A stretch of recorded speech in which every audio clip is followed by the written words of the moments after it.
Hey guys, in this video I'm going to be talking about C shapes on the guitar, and it's quite a handy wee position, so here we go. Chord 1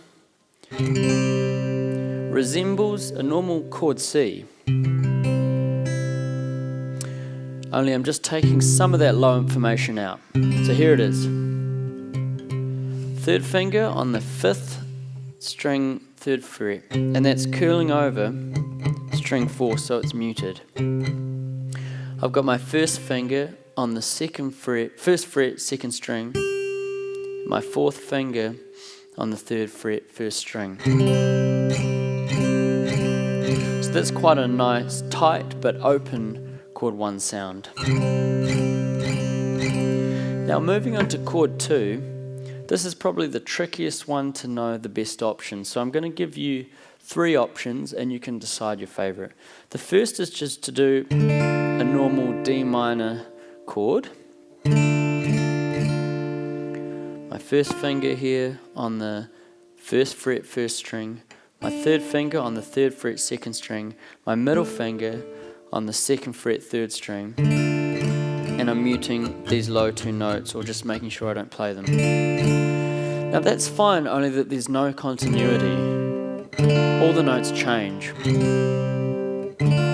So what we can do is take this 3rd finger back to the 1st fret in the 2nd string and have that our 1st finger bar those top 2 strings. And that just helps a little more continuity.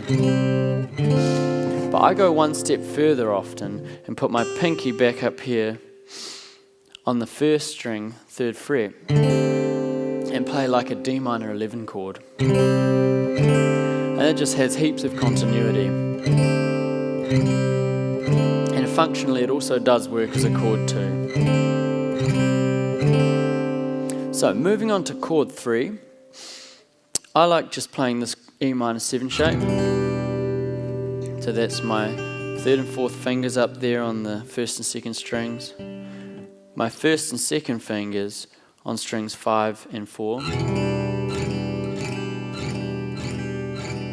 Now if I wanted to play a 1/3 chord, I can just come back to our first shape here and put this open E in the bottom. It's quite a low shape, so if I wanted a slightly higher one, I could just bring my middle finger here and place it in the 2nd fret on the 4th string. A much higher shape. Well, here's the lower version. So 2 options for you there.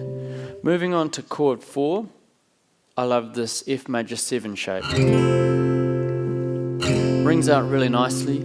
I've got my thumb on way down here on the 6th string 1st fret, my 3rd finger on the 5th string 3rd fret, my 4th finger on the 4th string 3rd fret, my middle finger on the 3rd string 2nd fret, and my 1st finger on the 2nd string 1st fret. Okay, so moving on to chord 5, there's 3 options that I like for chord 5. One is this one here, which is our G5, which resembles our 1 chord from the G shapes. It's quite nice. I've got my 3rd and 4th fingers on the 3rd fret of the 1st and 2nd strings, my middle finger on the 6th string 3rd fret, this 5th string muted. It's quite a good one.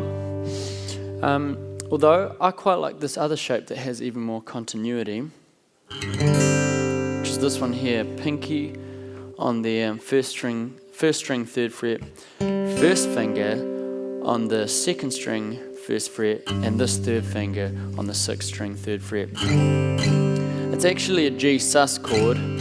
I just like it because it keeps this note here from chord 1 and chord 4. Hear that continuity? And going from this shape, if I wanted a traditional G chord, I could just take my 1st finger off on that 2nd string.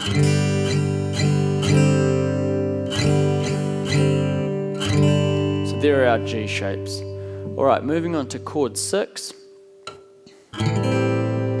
This is like an A minor chord, only that I've taken my 3rd finger off and put my first finger on the first string, 3rd fret. That's my 4th finger, sorry. My first finger is on the 2nd string, 1st fret, and my middle finger on the 4th string, 4th fret. And A minor 7. Again, hear the continuity of all these notes. Alright, then finishing up with chord 5, we've got this G over B shape. 3rd and 4th fingers on strings 1 and 2 in the 3rd fret. 1st finger on string 5 in the 2nd fret. So let me run them through. We got chord 1. We've got 3 options for chord 2. A D minor, D minor 7, or a D minor 11. Chord 3, E minor 7. Or chord 1 over 3. Or a higher version. Chord 4. 3 options for chord 5. Chord 6. Chord 5 over 7. Back to chord 1. Cheers.